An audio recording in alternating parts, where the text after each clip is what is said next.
Good morning students, welcome to the Nilesh academy. आज जो है हम एनसीईआरटी क्लास 8 हिस्ट्री के चैप्टर 5 जब जनता बगावत करती है 1857 और उसके बाद के चैप्टर को हम डिस्कस करने वाले हैं, जो कि आप लोगों के लिए बहुत इंपॉर्टेंट रोल प्ले करने वाला है। तो जिन स्टूडेंटों ने मेरा चैनल सब्सक्राइब नहीं करा है वो मेरे चैनल को please like, share, comment and subscribe करना बिल्कुल ना भूलें। तो चलते हैं, अब जो है हमारा चैप्टर को स्टार्ट करते हैं, जो कि है आपका चैप्टर 5 क्लास 8 का, कि जब जनता बगावत करती है 1857 एंड उसके बाद को स्टार्ट करते हैं। तो आप देखेंगे कि पिछले जो चैप्टर था, हमने चैप्टर 4 में क्या पढ़ा था कि जो ईस्ट इंडिया कंपनी थी उनकी जो नीतियां थी या उनके द्वारा जो काम किए गए थे उससे आखिरकार कई सारे वर्ग जो थे वो प्रभावित हुए थे। जैसे कि राजाओं की यदि हम बात करें, रानियों की हम बात करें, मजदूर वर्ग की बात करें, जमींदारों की बात करें, सेनाओं की बात करें, सिपाहियों की बात करें, तो आदि ये जो वर्ग थे ये बहुत प्रभावित हुए थे और इनके साथ जो धोखा किया गया था, इनके जो मान सम्मान जो छीने गए थे, तो उसकी वजह से आप देखेंगे कि आखिरकार कितना उन्हें निराशा हुई और साथ ही साथ फिर जनता का जो था विद्रोह भी अंग्रेजों के ऊपर देखा गया। तो ये जो चैप्टर था हमने चैप्टर 4 में डिस्कस किया हुआ है। अब जो है हमारा चैप्टर 5 हम अब उसमें पढ़ेंगे कि आखिरकार ये जो नवाबों की जो सत्ता थी कैसे जो थी वो छिनती जा रही थी। तो इस पे यदि हम बात करें तो अब क्या होगा कि 18वीं सदी के मध्य आते आते नवाबों राजाओं की जो सत्ता थी वो समाप्त, वो छीन लेंगे। कौन? ईस्ट इंडिया कंपनी वाले, ठीक है ना। तो 18वीं सदी के मध्य आते आते नवाबों और राजाओं की सत्ता छीनने लग गई थी। इनकी सत्ता के साथ साथ सम्मान में भी आपको कमी देखने को मिलेगी। तो यहाँ पर केवल सत्ता ही नहीं छीनेंगे वो लोग, इनका सम्मान और सत्ता दोनों ही जो है छीनने लग जाएंगे। या मैं बोलूं कि सत्ता और सम्मान दोनों ही जो थे वो खत्म होते जा रहे थे।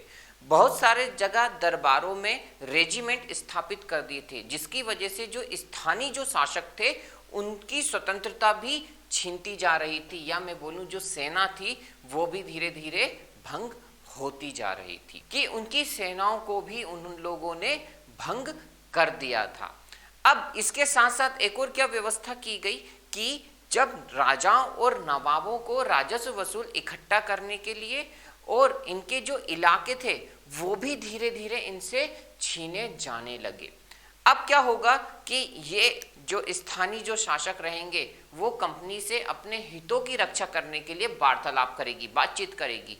वो बोलेगी, इसका अपन एक उदाहरण आप देख लें कि जैसे कि झांसी की रानी की यदि हम बात करें, झांसी की रानी क्या बोलेगी कि उसके पति की मृत्यु हो जाने के बाद उसका गोद लिया हुआ पुत्र को वो एज ए राजा स्वीकार कर लें। बाजीराव पेशवा द्वितीय, जिनका दत्तक पुत्र यदि हम नाना साहिब की बात करें, तो उसने कंपनी से भी आग्रह करा था कि जो पेंशन आप मेरे पिताजी को देते थे वही पेंशन आप मुझे भी देना प्रारंभ कर दें। बट लेकिन सत्ता में चूर और शासक में चूर अंग्रेज जो कंपनी थी वो कहाँ सुनने वाली है, ठीक है ना। तो वो अपनी श्रेष्ठता और अपनी ताकत को हमेशा गुणगान करते रहेंगे ब्रिटिशर्स, और सेना की ताकत के दम पे नशे में चूर इन निवेदनों को वो ठुकरा देती है, मना कर देती है। अब यदि मैं अवध की रियासत की यदि हम बात करें तो अवध की रियासत अंग्रेजों के हाथ में लगने वाली आखिरी रियासत होगी, जो 1801 यानी कि 1801 में उसके ऊपर क्या करेंगे, एक सहायक संधि थोप देंगे। क्या करेंगे, उसके अवध के ऊपर एक सहायक संधि थोप देंगे। कब थोप देंगे सहायक संधि? 1801 में। 1801 में क्या करेंगे, अवध के ऊपर एक सहायक संधि, ठीक है। तो सहायक संधि क्या करेंगे, थोप देंगे। और 1859 में डलहौजी एक ऐलान कर देंगे, वो बोलेंगे कि अवध का जो ये शासन है वो अच्छे से नहीं चल रहा है, इस वजह से उसको शासन को हम तंदुरुस्त दुरुस्त करने के लिए हम जो है अंग्रेजों का प्रभुत्व या अंग्रेजों का शासन होना बहुत जरूरी है। किस पर? अवध पर। तो ये बोलकर वो 1859 में क्या करेंगे, अवध को अपने राज्य में मिला लेंगे या अवध पर कब्जा कर लेंगे। ठीक है, तो अब यदि हम बात करें कंपनी की, कंपनी में देखा जाए तो एक प्रकार से नवाबों का, या मैं बोलूँ जो मुगल बादशाह जो थे, उन्हें एक प्रकार से खत्म करने का एक प्लानिंग बना ली थी, उन्हें एक योजना बना ली थी कि आखिरकार कैसे भारत में जो है ये मुगल बादशाहों की जो नीति है उनको खत्म किया जाए। तो अब क्या करेंगे कि ये धीरे धीरे जो ईस्ट इंडिया कंपनी के द्वारा जो सिक्के बनाए जाएंगे, उन सिक्कों में जो बादशाहों के जो नाम हुआ करते थे, मुगल बादशाहों के जो नाम होंगे वो हटा देंगे। और 1849 में, कब, 1849 में डलहौजी एक ऐसा ऐलान कर देगा, वो ये बोलेगा कि ये जो बहादुर शाह जफर जो रहेंगे, कौन रहेगा, बहादुर शाह जफर, ठीक है, ये बोलेंगे कि डलहौजी बोलेगा कि ये जो बहादुर शाह जफर है 1849 में, इनको जो है लाल किले से हटाकर दिल्ली में कहीं और बसाया जाएगा। अब क्या होगा कि 1856 में केनिन जो रहेगा, अब कौन आएगा गवर्नर, अब जो गवर्नर आएगा वो कौन रहेगा, केनिन, कौन रहेगा, केनिन। ये एक प्रकार से फैसला सुना देगा कि भाई एक काम करो, ये जो बहादुर शाह जो जफर रहेंगे, ये मुगल के, किसके, मुगल एम्पायर के आखिरी बादशाह होंगे। क्या होंगे, आखिरी बादशाह होंगे। ठीक है ना, इसके बाद जो वंशवाद जो नीति थी वो नहीं चलेगी। तो ये केनिन क्या बोल देंगे, क्या हुक्म सुना देंगे कि ये मुगल सम्राट के आखिरी बादशाह होंगे। अब इनके जो भी पुत्र होंगे वो एजे क्या कहलाएंगे, वो एजे राजकुमार कहलाएंगे। क्या कहलाएंगे, राजकुमार कहलाएंगे। बट कोई भी जो है वो बादशाह नहीं कहलाएगा। कौन बोलेगा, ये केनिन बोलेगा। कब, 1856 में। तो 1856 में ये 1856 में ये फैसला सुनाएंगे, कौन, केनिन। तो चलते हैं, अब इस पूरी चीज को हम वन बाय वन जो है नोट डाउन करते हैं। तो आप लोग जो है पेन कॉपी साथ में लें, अगर आप नोट्स बना रहे हैं, और यदि आप मेरे हैंड रिटन नोट्स परचेस करना चाहते हैं या वीडियो परचेस करना चाहते हैं, तो नीचे दिए गए नंबर पर आप मुझे कॉल या व्हाट्सएप भी कर सकते हैं। तो चलते हैं अब इसको वन बाय वन स्टेप में हम लिखते हैं। तो अब हम देखते हैं कि ये जो कंपनी रहेगी, कौन रहेगी, कंपनी। ठीक है, कंपनी क्या करेगी कि 18वीं सदी या 18वीं शताब्दी के मध्य, ठीक है ना, 18वीं शताब्दी के मध्य आते आते क्या करेंगी, ये जो राजाएं रहेंगे, कौन रहेंगे, राजाओं बोलूं एवं नवाबों की सत्ता छिनने लगेगी। क्या होगी, सत्ता छिनने लगी। ठीक है ना, राजाओं और नवाबों की सत्ता छिनने लगेगी। अब क्या होगा कि इनकी जैसे ही सत्ता तो छिनने लगेंगी, अब क्या होगा कि ये सत्ता के साथ साथ और क्या होगा, इनका सम्मान भी चला जाएगा। तो सम्मान और सत्ता, ठीक है, दोनों ही अंग्रेजों द्वारा छीन लिए जाएंगे।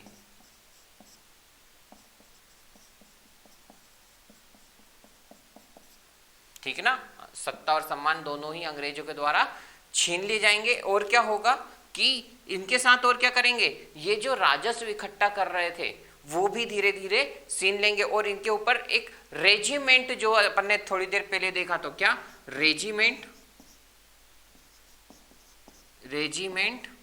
जो शासक जो थे, ये स्थानीय जो शासक थे, इसको हम क्या लिख देते हैं, रेजिमेंट जो था स्थानीय शासकों पर थोप देंगे। क्या करेंगे, स्थानीय शासकों पर थोप देंगे, जिससे क्या होगा, इनकी जो सेना रहेगी वो क्या होने लग जाएगी, भंग हो जाएगी। सेना भंग होना प्रारंभ हो जाएगा।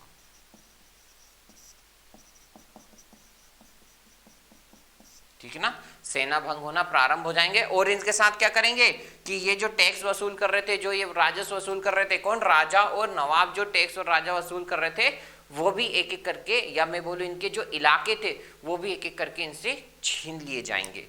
तो राजाओं और नवाबों से क्या करेंगे, राजाओं और नवाबों से राजस्व इकट्ठा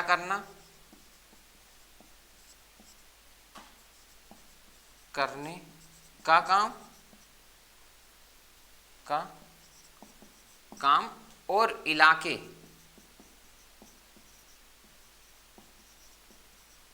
धीरे धीरे छीन लेंगे।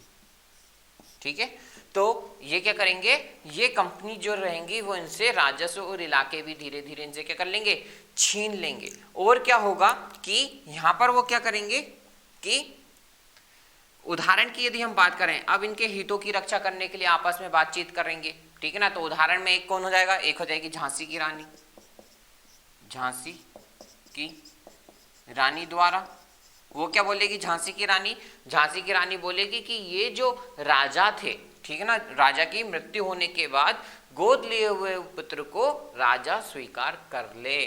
तो झांसी की रानी क्या बोलेगी कि पति की मृत्यु के बाद गोद लिए हुए पुत्र को राजा स्वीकार कर ले। ठीक है ना, तो एक उदाहरण तो आपको यहां पर ये देखने को मिलेगा किसका, झांसी की रानी का। सेकंड आपको क्या दो उदाहरण देखने को मिलेगा, बाजीराव द्वितीय का, राजा बाजीराव के दत्तक पुत्र के द्वारा आग्रह किया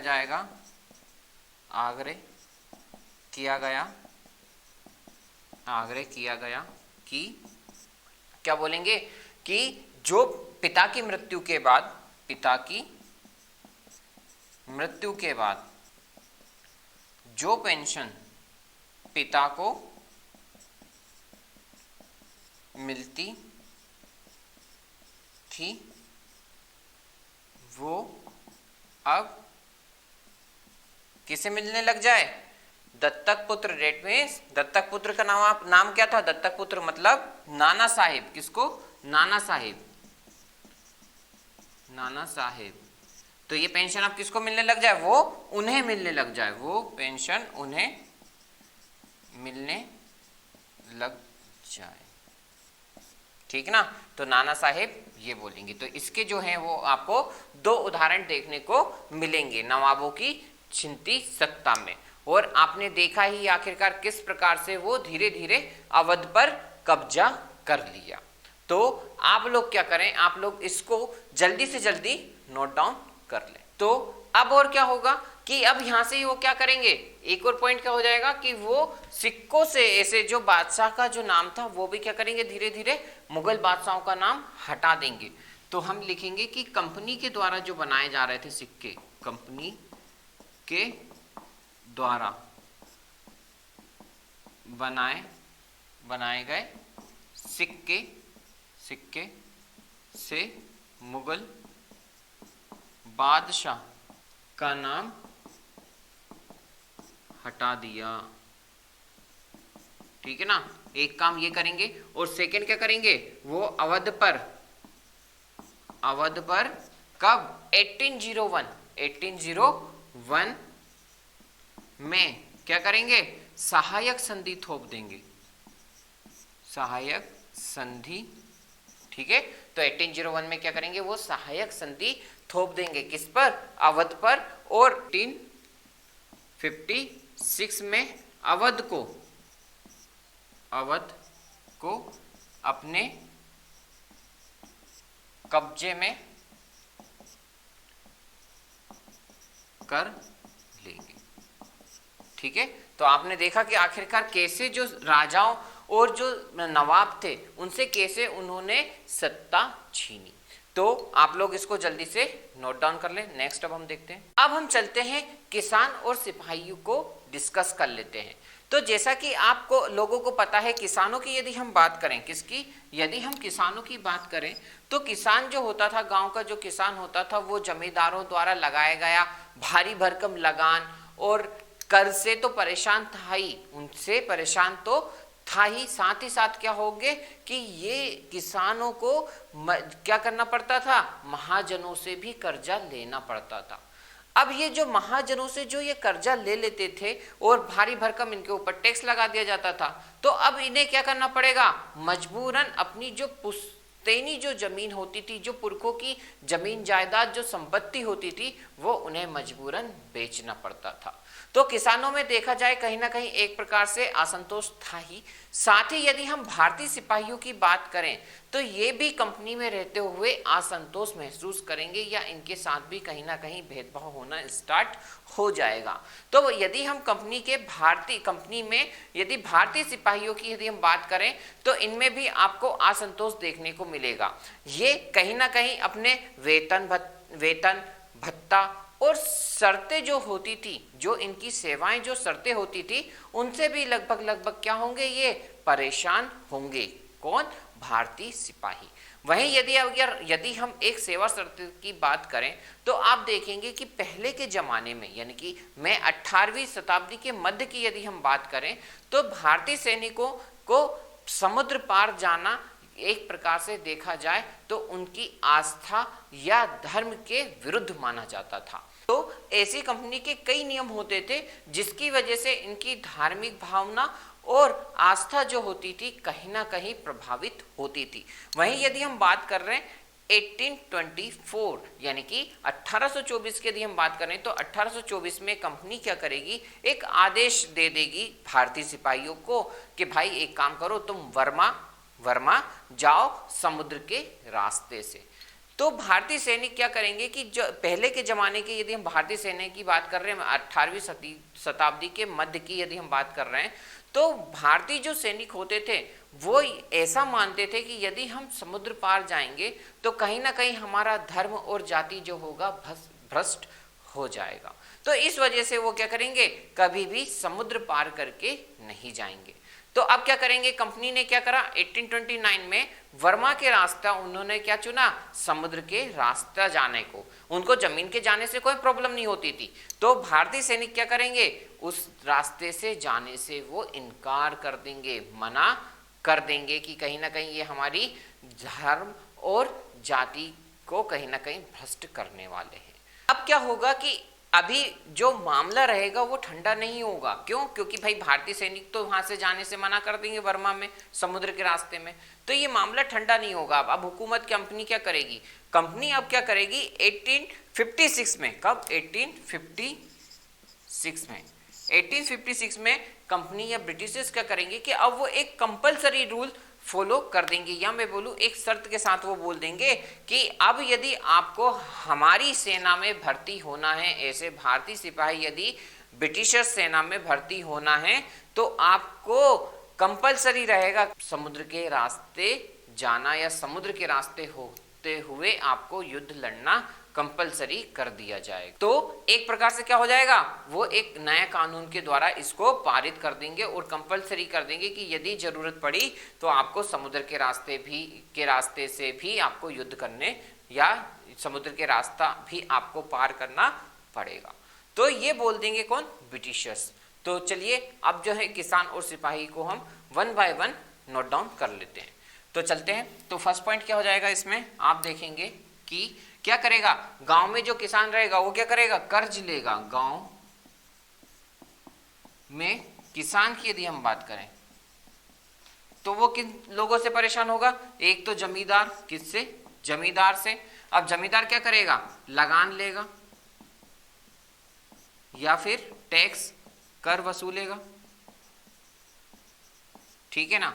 तो गांव में जमींदार जो किसान रहेंगे वो क्या करेंगे, या तो जमींदार से लगान या टैक्स कर जो भारी भरकम जो होता था वो वसूला जाएगा। और क्या होगा कि महाजनों से भी ये लोग क्या कर लेंगे, कर्ज ले लेंगे। ठीक है, तो महाजनों से भी ये क्या करेंगे, कर्ज ले लेंगे। अब इसके कारण क्या होगा, इसके कारण इन्हें क्या करना पड़ेगा, अपनी मजबूरन जो पुश्तैनी जो जमीन थी या जो अपनी संपत्ति थी वो उन्हें बेचना पड़ती थी। तो इसको हम लिखेंगे कारण जमीन बेचनी, या फिर मैं बोल दूं क्या, पुरखों की जमीन बेचनी पड़ती थी। ठीक है, तो किसानों के साथ ये भेदभाव होता था। अब यहीं यदि हम सिपाहियों की बात करें, किसकी बात करें, भारतीय सिपाहियों की, भारतीय सिपाहियों की यदि हम बात करें तो क्या होगा, एक प्रकार से इन्हें क्या होगा, असंतोष होगा। क्या होगा, असंतोष। अब असंतोष किसकी वजह से होगा, वो अपने वेतन भत्ते और सेवा शर्तों से, वेतन भत्ता और सेवा शर्तों से क्या रहेंगे, असंतोष रहेंगे। और वहीं यदि हम बात करें किसकी, कि ये क्या रहेंगे, इनको ठेस पहुंचाएंगे, कौन, ब्रिटिशर्स, भारतीय सिपाहियों को। तो ठेस कैसे पहुंचाएंगे, कि आपको क्या करना पड़ेगा, वो आपको जो है मजबूरन समुद्र पार करना पड़ेगा। तो ठेस उनकी कहां कहां पहुंचेगी, एक तो धार्मिक आस्था को और धार्मिक भावनाओं को। तो धार्मिक भावनाओं और आस्था को ठेस पहुंचाएंगे। कि कारण क्या रहेगा, कहेंगे समुद्र पार भी जाना। ठीक है, समुद्र पार भी जाने के कारण क्या करेंगे, ये इनकी धार्मिक भावनाओं और आस्था को ये ठेस पहुंचाएंगे। ठीक है ना, समुद्र पार कर जाना। अब लेकिन क्या करेंगे, 1856 में एक कंपलसरी कानून बना देंगे। 1856 में कानून बना देंगे, कंपनी कानून बना देगी। ठीक है ना, कि अब आपको क्या करना पड़ेगा, समुद्र पार भी जाना पड़ेगा। ठीक है, तो अगर आपको कंपनी में एज ए भारतीय सिपाही आपको भर्ती होना है तो 1856 में वो क्या करेगी, बोल देगी कि आपको समुद्र पार भी जाना पड़ेगा। तो ये हो जाएंगे क्या, हमारे किसानों और सिपाहियों के साथ किए गए भेदभाव। आप जो है इसको जल्दी से नोट डाउन करो। अब यदि हम बात कर लेते हैं, सुधार की बात कर लेते हैं, किसकी बात करते हैं, सुधार पर प्रक्रिया, या मैं बोलूं सुधारों पर प्रक्रिया की यदि हम बात कर लें, सुधारों पर प्रतिक्रिया की यदि हम बात कर लें, सुधारों पर प्रतिक्रिया की यदि हम बात करें, तो आप देखेंगे कि अब अंग्रेज कंपनी वालों को क्या लगने लगेगा कि कहीं ना कहीं भारतीय सभ्यता में हमें सुधार की आवश्यकता है, अब हमें कहीं ना कहीं सुधार करना चाहिए। तो वो बोलेंगे कि हमें क्या करना चाहिए, जैसे कि सती प्रथा पर रोक लगा देनी चाहिए और विधवा विवाह को बढ़ावा देना चाहिए, और साथ ही साथ बोलेंगे कि अंग्रेजी जो भाषा है उसका भी प्रोत्साहन करना स्टार्ट कर देंगे। कौन, अंग्रेज लोग, यानी कि कंपनी के अधीन अधिकारी जो रहेंगे वो इन तीनों चीजों का धीरे धीरे बढ़ावा करना स्टार्ट कर देंगे। बट लेकिन होगा कब, 1830 में। 1830 में क्या बोलेंगे कि अब वो क्या बोलेंगे कि जो ये ईसाई मिशनरी जो लोग हैं, कौन, ईसाई मिशनरी की बात करेंगे, ईसाई मिशनरियों की बात करेंगे। ठीक है, वो क्या बोलेंगे कि 1830 में इन्हें क्या करेंगे, बोलेंगे इनको काम करने के लिए प्रोत्साहन देंगे कि भैया आप आओ भारत में, हम आपको संपत्ति और कुछ विशेष छूट का प्रावधान देंगे। कौन, 1830 में, कौन, अंग्रेज कंपनी बोलेगी 1830 में। तो अब यहाँ पर क्या होगा कि 1850 में एक नया कानून बना देंगे। वो क्या कानून बना देंगे, वो ये बोलेंगे कि जो व्यक्ति ईसाई धर्म, क्या, ईसाई धर्म अपनाने के लिए वो क्या करेंगे, इसके रूल्स रेगुलेशंस को आसान कर देंगे, या बोल देंगे जिसको ईसाई धर्म अपनाना है उसका रास्ता वो क्या कर देंगे, एक प्रकार से आसान कर देंगे। और वो ये बोलेंगे कि यदि कोई भारतीय ईसाई धर्म अपनाता है तो कि जो संपत्ति थी, जो उसकी पुश्तैनी संपत्ति थी, उस पर जो उसका अधिकार था वैसा का वैसा ही रहेगा। जो उसकी पुश्तैनी जो संपत्ति थी उस पर उसका अधिकार जैसा था वैसा ही रहेगा। यदि कोई भारतीय क्या करता है, ईसाई धर्म अपनाता है। तो अब यहां पर क्या होगा कि सभी जो भारतीय रहेंगे वो समझदार होंगे और वो समझ जाएंगे कि कहीं ना कहीं हमारे साथ क्या किया जा रहा है, हमारा धर्म परिवर्तन किया जा रहा है। और साथ ही साथ हमारी जो सामाजिक रीति रिवाज है और जो जीवन शैली है वो भी नष्ट की जा रही है। तो भारतीय ये लोग जो हैं समझ जाएंगे कि कहीं ना कहीं हमारे साथ धर्म परिवर्तन की बात की जा रही है। दूसरी तरफ यदि हम बात करें तो जो भारतीय लोग होंगे वो भी कहीं ना कहीं इस समाज की रीति रिवाज और धर्म शैली में भी परिवर्तन करना चाहेंगे, जिसको हम जो है चैप्टर 8 में डिस्कस करेंगे। तो चलिए अब जो है हम सुधार की प्रक्रिया को as a 1 by 1 note down करते हुए चलते हैं। तो फर्स्ट पॉइंट क्या हो जाएगा, फर्स्ट पॉइंट हो जाएगा कि अंग्रेजों को लगता था कि भारतीय समाज को सुधारने की जरूरत है। भारतीय समाज को सुधारने की जरूरत है। किसको लगता था, अंग्रेजों को लगता था। तो वो अब क्या करेंगे, वो एज ए 3 नीति लाएंगे। पहला वो क्या करेंगे, एज ए सती प्रथा पर रोक लगा देंगे या पाबंदी लगा देंगे, जो भी आप लिख लें, सती प्रथा पर पाबंदी ला देंगे। सेकंड क्या करेंगे कि विधवा विवाह को बढ़ावा देंगे, विधवा विवाह को बढ़ावा देंगे और अंग्रेजी भाषा का भी प्रोत्साहन करेंगे। क्या करेंगे, अंग्रेजी भाषा का प्रोत्साहन, अंग्रेजी भाषा को भी बढ़ाने की बात करेंगे। कौन, अंग्रेज लोग जो रहेंगे ये तीनों चीजों को बढ़ावा की बात करेंगे। और साथ ही में क्या करेंगे कि 1850 में क्या करेंगे, पहले तो हम देख रहे हैं 1830 को, किसकी बात कर लें, 1830 को। 1830 में क्या करेंगे कि ये जो मिशनरी है, ईसाई मिशनरियों को बढ़ावा देंगे। कब, 1830 में ईसाई मिशनरियों को बढ़ावा देंगे। और 1850 में क्या करेंगे, एक नया रूल्स ला देंगे। 1850 में एक नया कानून बना देंगे। अब नया कानून बना के क्या बोलेंगे, वो नया कानून का बनाएंगे, वो बोलेंगे कि कोई यदि भारतीय व्यक्ति, या मैं बोल दूं ईसाई धर्म अपनाना, कैसे कर देंगे, ईसाई धर्म अपनाना आसान कर देंगे। क्या कर देंगे, आसान कर देंगे। किसके लिए, भारतीयों के लिए, ठीक है ना, किसके लिए कर देंगे, भारतीय व्यक्तियों के लिए। ठीक है, तो भारतीय व्यक्तियों के लिए क्या करेंगे, ईसाई धर्म अपनाना एक प्रकार से कैसे कर देंगे, आसान कर देंगे। और वो बोलेंगे, क्या करेंगे, एक शर्त रख देंगे कि जो पुरखों की जो जमीन थी, पुरखों की जो जमीन बोल दें या पुरखों की जो संपत्ति थी, तो पुरखों की संपत्ति पर पहले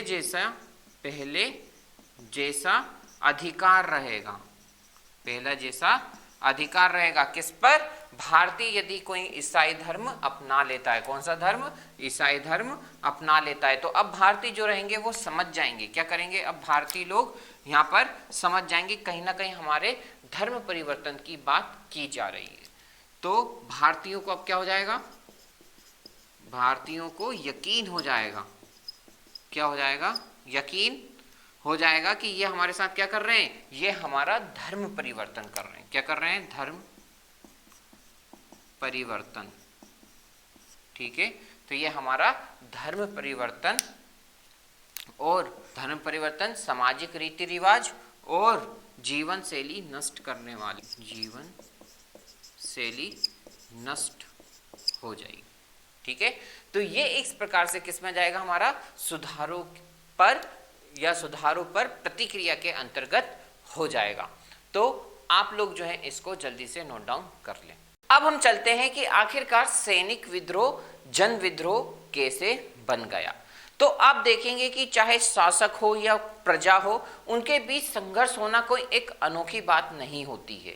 लेकिन जब ये संघर्ष धीरे धीरे बढ़ जाता है तो ये जो शासक होती है उनकी सत्ता धीरे धीरे छिन भिन होने लगती है। अब यहाँ पर क्या होगा कि जब आप लोगों को लगेगा या कई लोगों को ऐसा लगता था कि जब हमारा शत्रु एक ही है तो क्यों ना हम सब मिलकर क्या करें, उस पर हमला कर दें। तो ऐसे ही घटना घटेगी कब, 1857 में। डेट मीन्स 1857 के दिन कुछ ऐसी ही घटना घटेगी जिसमें सभी लोगों का पार्टिसिपेशन होगा, या मैं बोलूं सभी लोग एक प्रकार से इस युद्ध में कूद पड़ेंगे। तो आप देखते हैं कि आखिरकार ये जो विद्रोह होता है 1857 का, कैसे मेरठ से स्टार्ट होकर दिल्ली तक ये विद्रोह जाता है। तो चलिए हम बात करते हैं अब 1857 में किस डेट की, तो वो डेट थी 29 मार्च। कब, 29 मार्च के दिन 1857 के दिन हुआ क्या था, मंगल पांडे को बैरकपुर जेल में फांसी की सजा दे देते हैं। कब, 29 मार्च 1857 को। अब आखिरकार आरोप क्या रहता है मंगल पांडे के ऊपर, तो आरोप वो ये बोलते हैं कि अफसरों पर हमला करने के आरोप में मंगल पांडे को 29 मार्च 1857 के दिन फांसी की सजा दे देते हैं। तो अब क्या होता है कि इसके कुछ दिनों बाद जो तैनात कुछ सिपाही होते हैं वो नए कारतूस से अभ्यास करने से इनकार कर देते हैं, मना कर देते हैं। उनको ऐसा लगता था कि ये जो नए कारतूस है इनमें गाय और सूअर की चर्बी का लेप लगा है, तो इन कारतूसों को मुंह से तोड़ना पड़ता था। तो इस वजह से उन्हें कहीं ना कहीं अपने धर्म के प्रति आहत पहुंची। तो इस वजह से वो लोग क्या करेंगे, इस अभ्यास कर नए कारतूसों से, या मैं बोलूं नए कारतूसों से अभ्यास करने से वो इनकार कर देंगे। तो अब क्या होगा कि अंग्रेज का हुक्म नहीं माना, तो वो बोलेंगे कि हमारे अफसरों का हुक्म ना मानने के खिलाफ ये जो 85 जो सिपाही रहेंगे, कितने रहेंगे सिपाही, 85 सिपाहियों को क्या कर देंगे, इन्हें 10-10 साल की सजा सुना देंगे। इन्हें 10-10 साल की सजा जो है वो सुना देंगे। कौन, अंग्रेज अफसर। किसके खिलाफ में, कि आपने जो अंग्रेज अधिकारियों का था उनका हुक्म ना मानने के खिलाफ। अब क्या होगा कि इसके अगले दिन अब इन जो सिपाही हैं इनको तो जेल में डाल दिया 85 सिपाही। तो अब जो दूसरे सिपाही रहेंगे, अब ये बगावत कहां से स्टार्ट हुई थी, ऑब्वियसली बात है मेरठ से। कहां से, मेरठ से। तो अब जो दूसरे सिपाही रहेंगे वो इन 85 सिपाहियों को क्या करवाएंगे, रिहा करवा लेंगे। और वहां पर जो तैनात अंग्रेज लोग रहेंगे या अंग्रेज अफसर जो रहेंगे उनको मौत के घाट उतार देंगे।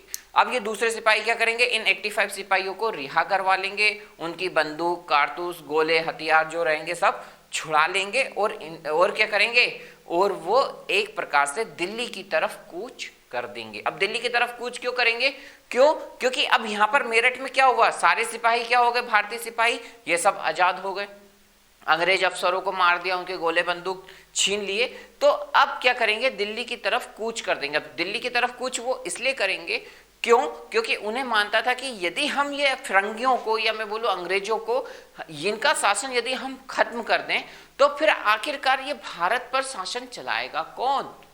ठीक, तो इसका जवाब जो था इनके पास था। इन्होंने सोचा कि अब जो है इंडिया या भारत का जो शासन रहेगा वो किसके हाथ में होना चाहिए, वो होना चाहिए मुगल सम्राट बहादुर शाह जफर। बहादुर शाह जफर के हाथ में होना चाहिए, मुगल बादशाह। ठीक है, तो मुगल बादशाह बहादुर शाह जफर के हाथों में ये शासन होना चाहिए, ऐसा ये सिपाहियों को लगता था। बट लेकिन अब क्या होगा, ये सिपाही रातों रात क्या करेंगे, दिल्ली की तरफ निकल पड़ेंगे। और ये जो आंदोलन था जो कि मेरठ से स्टार्ट हुआ था, अब ये जो आग है स्वतंत्रता की मैं आग बोलूं तो अब ये धीरे धीरे मेरठ से लगती हुई अवध, कानपुर, बरेली, झांसी इत्यादि स्थानों पर ये आग क्या होगा, सैनिक जो रहेंगे वो धीरे धीरे विद्रोह करना स्टार्ट कर देंगे। तो ये जो मेरठ की आग थी वो धीरे धीरे कहाँ हो जाएगी, सब जगह लगना प्रारंभ हो जाएगी। अब ये जो सिपाही हैं जो रातों रात कहाँ जाएंगे, दिल्ली जाएंगे बहादुर शाह जफर के पास।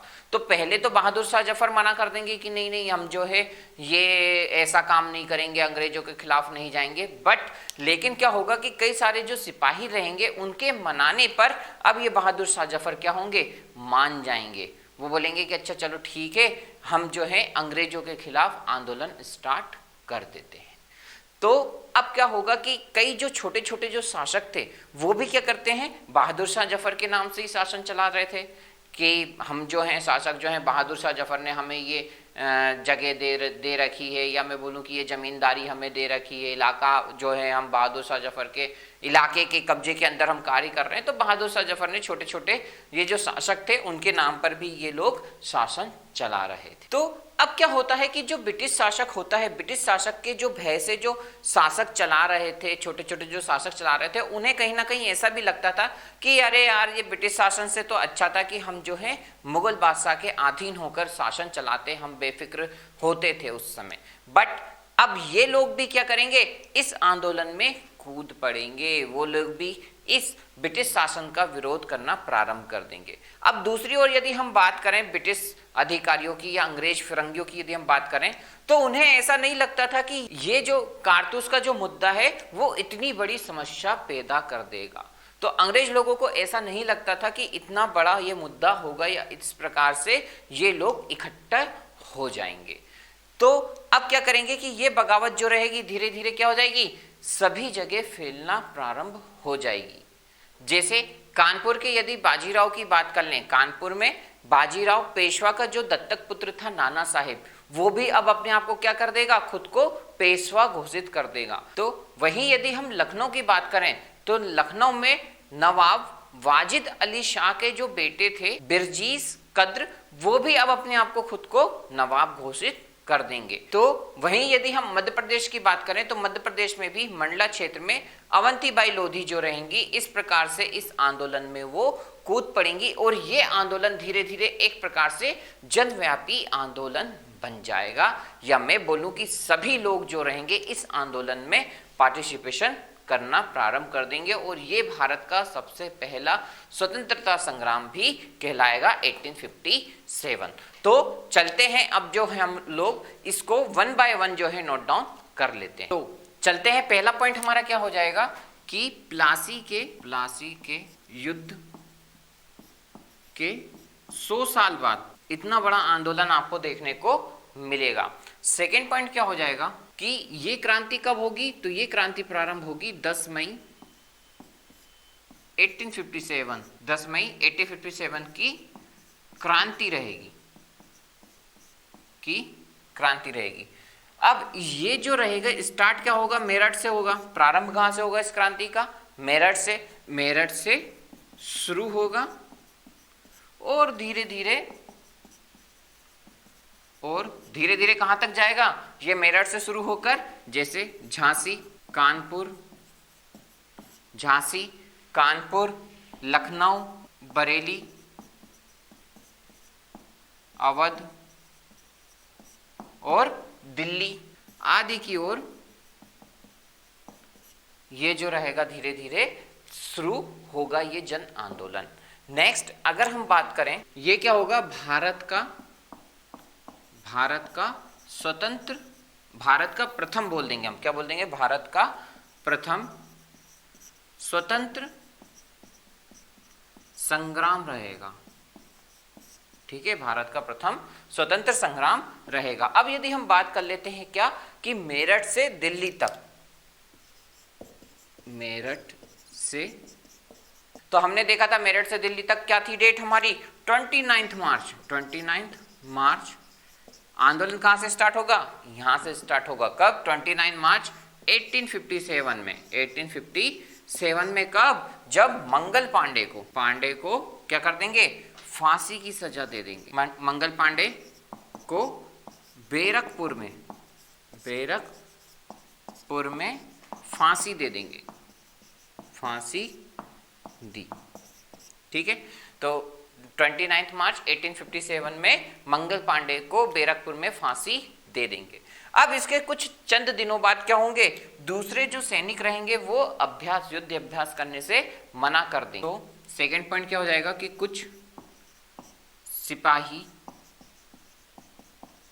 सिपाहियों ने नए कारतूस, अब ये कुछ सिपाही कितने थे, तो सिपाही थे, आप चाहो तो लिख लो 85, ठीक है। तो 85 जो थे वो सिपाहियों ने नए कारतूस अभ्यास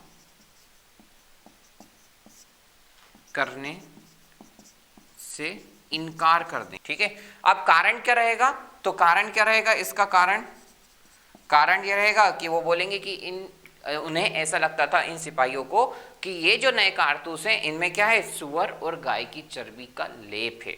तो इसको हम लिखेंगे कि कारण क्या रहेगा, गाय और सुअर की चर्बी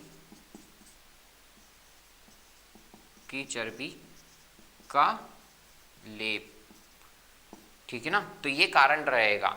अब सिपाहियों को क्या करेंगे, इन सिपाहियों को सजा सुनाएंगे अंग्रेज अफसर लोग कि हुक्म ना मानने के कारण क्या हो जाएगा, हुक्म मानने के कारण, किसका,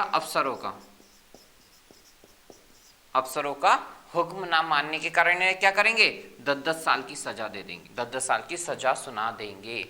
तो ये जो लोग रहेंगे, अब दूसरे जो तैनात होंगे जो सिपाही, वो इस पर इन सिपाहियों को क्या करवा देंगे, रिहा करवा लेंगे। क्या होगा कि जो दूसरे सिपाही रहेंगे, कौन रहेंगे, दूसरे सिपाही, अब दूसरे जो सिपाही रहेंगे वो ये जो मेरठ था, ये जो मेरठ में दूसरे जो सिपाही रहेंगे वो जो ये मेरठ में 85 जो सिपाही जो बंद हैं, ठीक है ना, इनको 10-10 साल की सजा सुना दिए, तो दूसरे सिपाही इन सिपाहियों को क्या करेंगे, रिहा करवा लेंगे, सिपाहियों को रिहा कर देंगे, ठीक है ना। अब ये जो रहेंगे ये इनको क्या करवा लेंगे, रिहा करवा लेंगे। तो वो डेट क्या रहेगी, वो डेट रहेगी 10 मई 1857, ठीक है ना। तो 10 मई 1857 को ये लोग रिहा करवा लेंगे और एक प्रकार से ये आंदोलन क्या बन जाएगा, जन आंदोलन में कन्वर्ट। तो अब क्या होगा कि 10 मई 1857 को क्या करेंगे, कुछ जो सिपाही रहेंगे वो रातों रात क्या करेंगे, वो दिल्ली जाएंगे कि आखिरकार अब शासन कौन चलाएगा। तो शासन कौन चलाएगा, तो वो उन्होंने तय करा था, कौन चलाएगा, मुगल बादशाह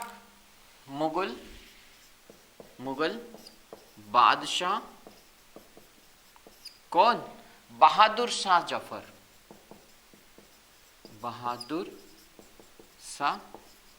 जफर के पास जाएंगे, ठीक है ना।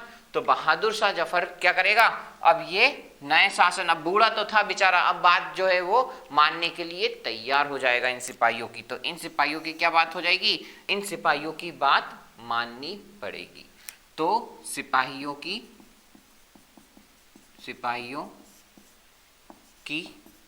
बात माननी पड़ी,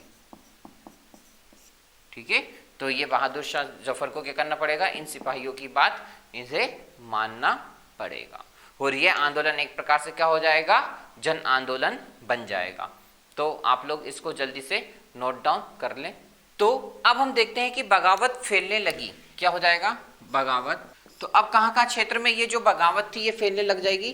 तो मेनली हम देखेंगे जैसे फर्स्ट कानपुर, कहाँ देखेंगे, पहला हम उसको हम देखेंगे कानपुर, देन फिर हम देखेंगे लखनऊ और फिर हम देखेंगे मध्य प्रदेश। तो कानपुर में क्या होगा, कानपुर में पेशवा बाजीराव द्वितीय के दत्तक पुत्र जो रहेगा, दत्तक पुत्र, वो क्या करेगा, दत्तक पुत्र दैट मीन्स नाना साहेब जो रहेंगे वो क्या बोलेगा, खुद को पेशवा घोषित कर लेगा, ठीक है ना। क्या कर लेगा, खुद को पेशवा, ठीक है। तो खुद को पेशवा घोषित कर लेगा। वहीं अगर हम लखनऊ की बात करें तो लखनऊ में जो नवाब रहेंगे, कौन रहेगा, नवाब वाजिद अली, ठीक है ना, नवाब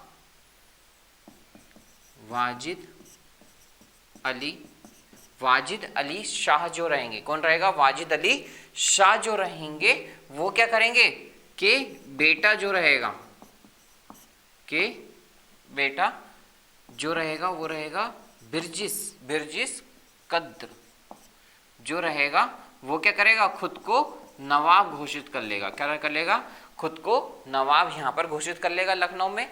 वहीं यदि हम मध्य प्रदेश में बात करें कहाँ की, मंडला क्षेत्र की, तो वहां पर भी कौन आंदोलन करना प्रारंभ हो जाएगा, रानी अवंती बाई लोधी। तो ये जो है आंदोलन धीरे धीरे क्या हो जाएगा, एक जनव्यापी आंदोलन के रूप में कन्वर्ट हो जाएगा। तो इसको हम लिख लें कि यह जनव्यापी आंदोलन, या मैं बोलूं जनव्यापी क्रांति बन जाएगी। क्या बन जाएगी, जनव्यापी क्रांति। ठीक है, तो यह आंदोलन एक प्रकार से क्या होगा, जनव्यापी आंदोलन बन। तो अब हम चलते हैं, देख लेते हैं कंपनी का पलटवार। कंपनी का पलटवार। ठीक है, तो अब हम देखते हैं कि आखिरकार अब कंपनी क्या करेगी। इतना बड़ा जो जन आंदोलन फैल गया है, अब इसको कंपनी कैसे दबाएगी, अब हम इसको डिस्कस कर लेते हैं। तो आप देखेंगे कि ये जो आंदोलन था इतना बड़ा और विस्तार रूप ले लेगा, उसके बाद भी जो अंग्रेज लोग रहेंगे, जो फिरंगी रहेंगे, उनकी हिम्मत नहीं टूटेगी। अब वो लोग क्या करेंगे, वो बोलेंगे कि इस विद्रोह को अब चाहे हमें कैसे भी दबाना पड़े, इस विद्रोह को अब हमें दबाना है। तो अब ये लोग क्या करेंगे, अंग्रेज लोग, ये अब और ज्यादा तादाद में और ज्यादा अंग्रेज लोगों को इंग्लैंड से बुलाएंगे एज ए युद्ध लड़ने के लिए। तो कई सारे जो सैनिक, जो सिपाही रहेंगे, ब्रिटिश जो सिपाही रहेंगे, इस विद्रोह को दबाने के लिए इंग्लैंड से यहाँ पर आएंगे। तो अब क्या करेंगे कि इस विद्रोह को दबाने के लिए वो क्या करेंगे, नए नए कानून बनाएंगे। और जहां केंद्र था, जहां इनका सेंटर पॉइंट था, जहां जहां पर ये धावा बोला था इन लोगों ने, ये जो यानी 1857 का जो मुख्य केंद्र था, जैसे मेरठ हमने पढ़ा, अवध पढ़ा, झांसी पढ़ा, लखनऊ, कानपुर, तो इन मेन इलाकों पर अब क्या करेंगे, ये बंदिशें देंगे। कौन, ब्रिटिश या अंग्रेज सिपाही लोग। अब फाइनली क्या होगा कि 1857 में अब फिर से जो दिल्ली पर क्या हो जाएगा, इनका कब्जा हो जाएगा। 1857 में फिर से ब्रिटिशर्स और अंग्रेजों का फिर से वो दिल्ली हासिल कर लेंगे, इस पर उनका कब्जा हो जाएगा। अब यहाँ पे जो मुगल बादशाह जो रहेंगे, बहादुर शाह जफर, इसके ऊपर जो रहेगा मुकदमा दायर करेंगे और इन्हें जो है आजीवन कारावास दे दिया जाएगा। और इनके जो बेटे रहेंगे, बहादुर शाह जफर के जो बेटे रहेंगे, उनको उनकी आंखों के सामने गोली मार दी जाएगी। तो इसलिए अब जो है अंतिम जो बादशाह, जो मुगल बादशाह रहेंगे, वो कौन रहेंगे, बहादुर शाह जफर। तो बहादुर शाह जफर को क्या कर देंगे, वो आजीवन कारावास की सजा दे देंगे। और उनकी जो बेगम रहेगी, बहादुर शाह जफर की जो बेगम रहेगी, जीनत महल, अब 1858 में, कब, 1858 में बहादुर शाह जफर और उनकी पत्नी या उनकी बेगम, जिन्हें मैं बोलूं जीनत महल, को 1858 में रंगून जेल में भेज देंगे, या इस जेल में जो है आजीवन कारावास की सजा दे दी जाएगी। तो उन्हें इस जेल में भेज दिया जाएगा, रंगून जेल में, जहां पर 1862 में बहादुर शाह जफर अपनी आखिरी सांस लेंगे। ठीक है, तो उनकी जो मृत्यु है वो 1862 में बहादुर शाह जफर जो रहेंगे इसी जेल में आखिरी सांस लेंगे। अब इसका मतलब ये नहीं है कि दिल्ली पर जो है 1857 में जो दिल्ली पर उनने कब्जा कर लिया, तो उनने, आप सोच रहे होंगे कि जो है विद्रोह वो दब गया, तो ऐसा बिल्कुल नहीं है। विद्रोह है वो चलता रहा 1857 के बाद भी, दिल्ली पर कब्जा करने के बाद भी जो होगा विद्रोह चलता रहेगा। लेकिन अब क्या होगा कि ये जो लड़ाई है व्यापक रूप पर चलती रहेगी ब्रिटिशर्स और भारतीय सिपाहियों के बीच। तो इन लोगों के बीच में आपस में धीरे धीरे क्या हो जाएगी, लड़ाइयाँ चालू हो जाएंगी। और 1858 में ये जो लखनऊ था उस पे भी वो धीरे धीरे अपना कब्जा जमा लेंगे। तो 1858 में अब क्या करेंगे, 1858 में यहाँ पर अब जो लखनऊ में भी वो क्या करेंगे, धीरे धीरे अपना कब्जा कर लेंगे। और 1858 में रानी लक्ष्मीबाई भी शिरकत करेंगी इस युद्ध में। ठीक है ना। रानी लक्ष्मीबाई इस क्रांति में भी वो अपना सहयोग देंगी, लेकिन अब ये 1858 में भी क्या हो जाएंगी, हार जाएंगी। ठीक है, तो रानी लक्ष्मीबाई 1858 में हार जाएंगी और ऐसा ही हसल जो बोलूं 1858 में क्या होगा, रानी अवंतीबाई लोधी, अवंतीबाई लोधी के साथ भी होगा और वो भी इस युद्ध में हार जाएंगी। ठीक है, तो धीरे धीरे जो ये शासन है वो किनके हाथों में चला जाएगा, एक बार पुनः अंग्रेजों के हाथ में स्थापित हो जाएगा। ठीक है, तो धीरे धीरे ये जो है अंग्रेजों के हाथ में फिर से जो है दिल्ली की बागडोर आ जाए। यहाँ पर जो ब्रिटिशर्स रहेंगे वो एक प्रकार से जो उनके भूस्वामी जो रहेंगे, एक प्रकार से जो चाटुकारिता जो भूस्वामी रहेंगे, उनसे वो ऐलान कर देंगे कि आप यदि हमारा सहयोग करेंगे तो हम आपको इनाम देंगे, और जो जिन लोगों ने अंग्रेजों को नहीं मारा है फिर भी जो है इस क्रांति में चले गए हैं, तो वो यदि हमसे क्षमा मानेंगे तो हम उन्हें माफ़ कर देंगे और उनकी ज़मीन पर वैसा ही हक होगा जो कि पहले हुआ करता था। तो इस प्रकार से जो है ब्रिटिशर जो करेंगे ऐलान करते हुए चले जाएंगे। तो अब ये जो विद्रोह है धीरे धीरे क्या हो जाएगा, समाप्त हो जाएगा।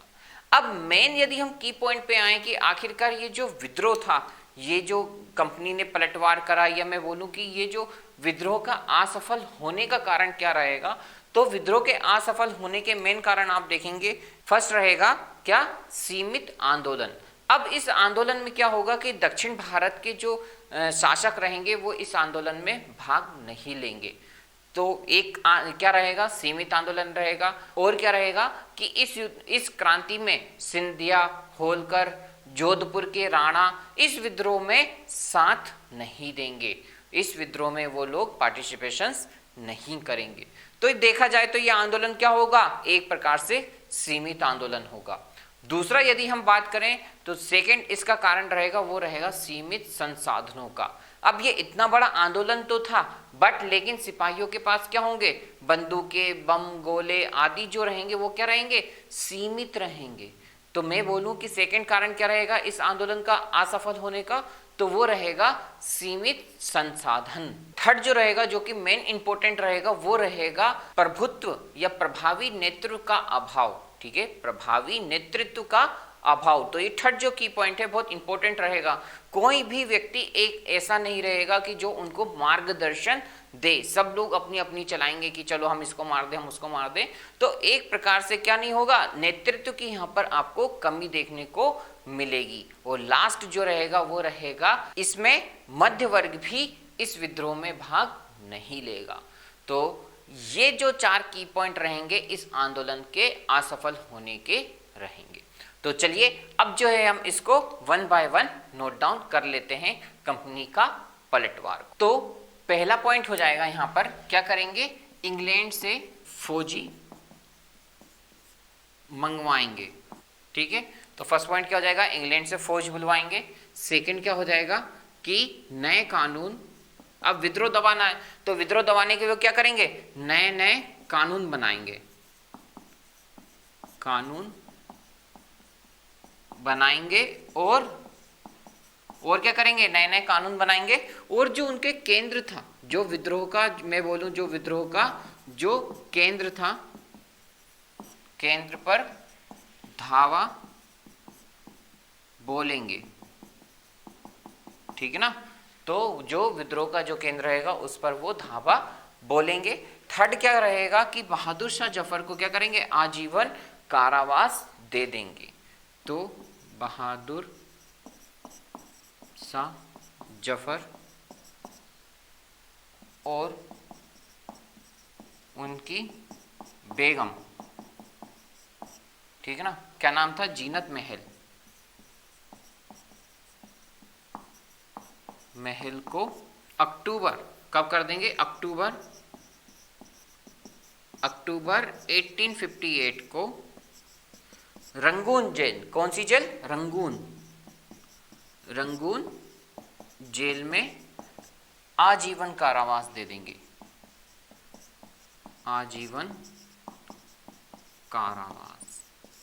ठीक है, तो अक्टूबर 58 को रंगून जेल में आजीवन कारावास दे दिया जाएगा इन दोनों को। और बहादुर शाह का जो बेटा रहेगा, ठीक है ना, बहादुर शाह जफर का जो बेटा रहेगा उनके सामने उनके बेटों को गोली मार देंगे ब्रिटिशर्स लोग, ठीक है। और फाइनली जो रहेगा नवंबर 1862 को, नवंबर 1862 को बहादुर शाह जफर जो रहेगा आखिरी सांस लेगा इस जेल में। तो 1862 को बहादुर शाह जफर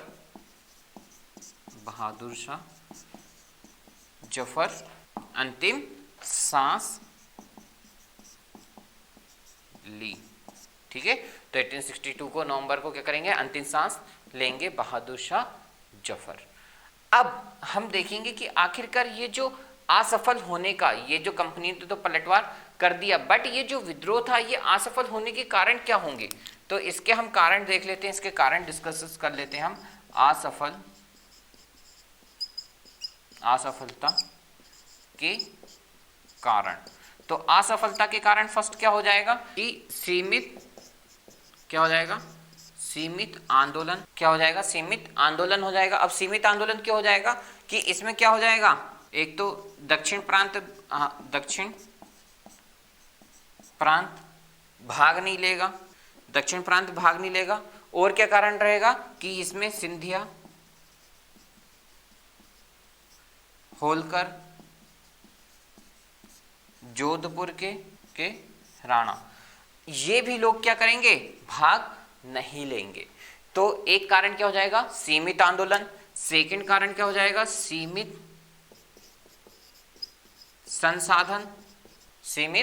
संसाधन सेकंड हो जाएगा। तो थर्ड क्या हो जाएगा, प्रभावी नेतृत्व का अभाव, प्रभावी नेतृत्व अभाव हो जाएगा। और फोर्थ कारण क्या हो जाएगा कि मध्यवर्ग, फोर्थ कारण हो जाएगा मध्यवर्ग का हिस्सा नहीं लेगा, ठीक है। तो फोर्थ कारण क्या हो जाएगा, मध्यवर्ग का हिस्सा नहीं लेना। तो ये चार कारण देखने रहेंगे क्यों कि ये आखिरकार विद्रोह असफल होने के कारण क्या रहेंगे, वो कंपनी का पलटवार क्या रहेगा। तो इस प्रकार से ये जो विद्रोह रहेगा वो क्या हो जाएगा, दब जाएगा। चलिए तो आप लोग जो इसको जल्दी से नोट डाउन कर लें। तो अब हम बात कर लेते हैं विद्रोह के बाद के साल का क्या होगा, ठीक है ना। अब हम बात करते हैं विद्रोह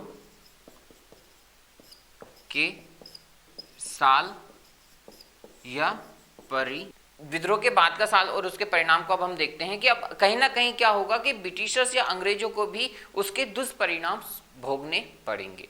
तो पहला क्या होगा कि ये जो ब्रिटिशर्स जो रहेंगे, अब वो बोलेंगे कि ये जो ईस्ट इंडिया कंपनी जो चला रही थी, पहले भारत देश को कौन चला रहा था, ईस्ट इंडिया कंपनी। इस विद्रोह के पहले की यदि हम बात करें तो वो बोल देंगे कि भैया अब ये जो शासन है वो ईस्ट इंडिया कंपनी नहीं चलाएगी, अब ये डायरेक्टली किसके हाथों में चला जाएगा, वो रानी विक्टोरिया के हाथों में चला जाएगा। तो पहला कारण क्या हो जाएगा कि अब ये क्या करेंगे, जो ब्रिटिश संसद रहेगी 1858 में, ब्रिटिश संसद क्या करेगी 1858 में एक नया कानून पारित कर देगी और ये बोलेगी कि ये जो ईस्ट इंडिया कंपनी का जो अस्तित्व है इसको वो समाप्त कर देगी, ठीक है ना। तो पहले जो भारत देश को कौन चला रहा था, तो EIC चला रही थी, ईस्ट इंडिया कंपनी, ठीक है ना। पहले कौन आया था, ईस्ट इंडिया कंपनी। तो वो बोल देंगे कि अब ये जो है इस पे शासन कौन नहीं कर सकता, तो वो जो है ईस्ट इंडिया कंपनी जो रहेगी वो उसका अस्तित्व समाप्त कर देगी और भारत पे अब शासन कौन करने बैठ जाएगा, अब डायरेक्टली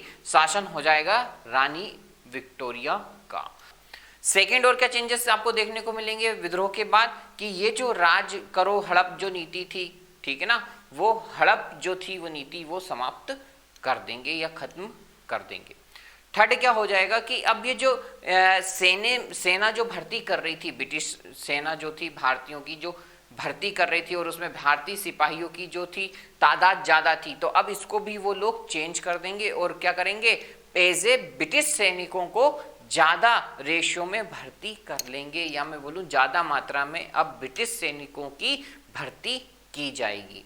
और भारतीय सैनिक जो थे मध्य प्रांत के या उत्तर प्रांत के, उनकी भी यहाँ पर कमी करके वो अब गोरखों सिखों की भर्ती करेंगे।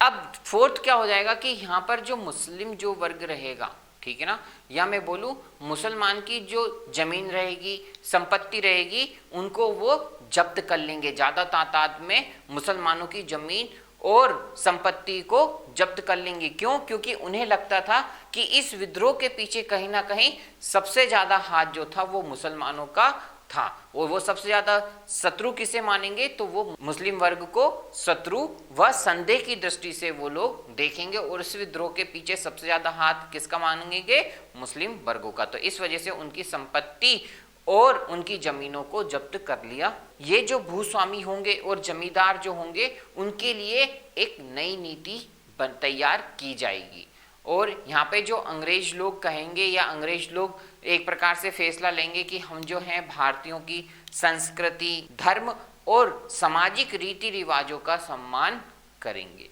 तो आखिरकार ये जो रहेंगे विद्रोह के बाद ये वो लोग फैसले या इसके आपके परिणाम देखने को मिलेंगे। तो चलिए अब जो है हम इसको one by one note down कर लेते हैं। तो फर्स्ट पॉइंट क्या हो जाएगा? फर्स्ट पॉइंट यहां पर आपको देखने को मिलेगा क्या? ब्रिटिश संसद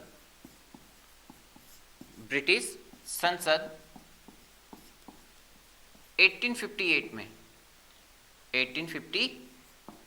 में एक कानून पारित करेगी। कानून पारित करेगी और क्या कहेगी कि ये जो ईस्ट इंडिया कंपनी है, ठीक है ना, ईस्ट इंडिया कंपनी के अस्तित्व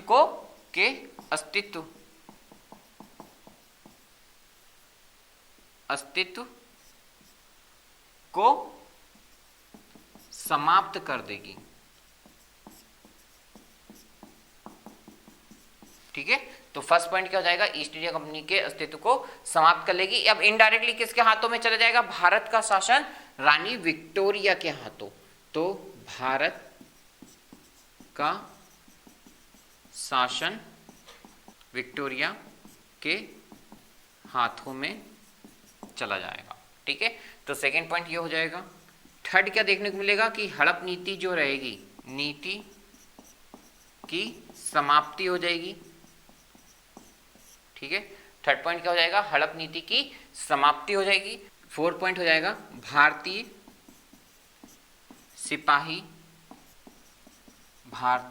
सिपाहियों का अनुपात कम हो जाएगा, और जो यूरोपीय जो सिपाही हैं, यूरोपियों सिपाहियों की संख्या बढ़ाने का फैसला सुनाएंगे। बढ़ाने का फैसला लेंगे। ठीक है, फिफ्थ क्या हो जाएगा कि मुसलमानों की जमीन और संपत्ति को जब्त कर लेंगे। ठीक है, क्यों कर लेंगे? क्योंकि इन्हें लगता है कि इस विद्रोह का कारण क्या थे? मुस्लिम। तो इसको ऐसे लिख देंगे, विद्रोह का कारण मानेंगे, और क्या करेंगे? विद्रोह का कारण होंगे, और संदेह की नजरों से देखेंगे, संदेह से और शत्रु की नजरों से इन्हें देखने की वजह से इनकी जमीन और संपत्ति जो रहेगी सबसे ज्यादा तादाद में जब्त कर ली जाएगी। नेक्स्ट सिक्स पॉइंट क्या हो जाएगा कि जैसे भूस्वामी, अगर हम बात करें भूस्वामियों और जमींदारों के लिए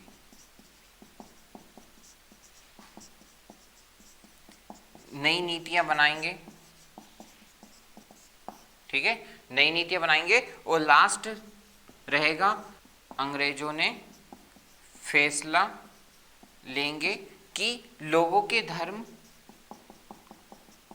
यानी कि भारतीय लोगों के धर्म और सामाजिक रीति रिवाज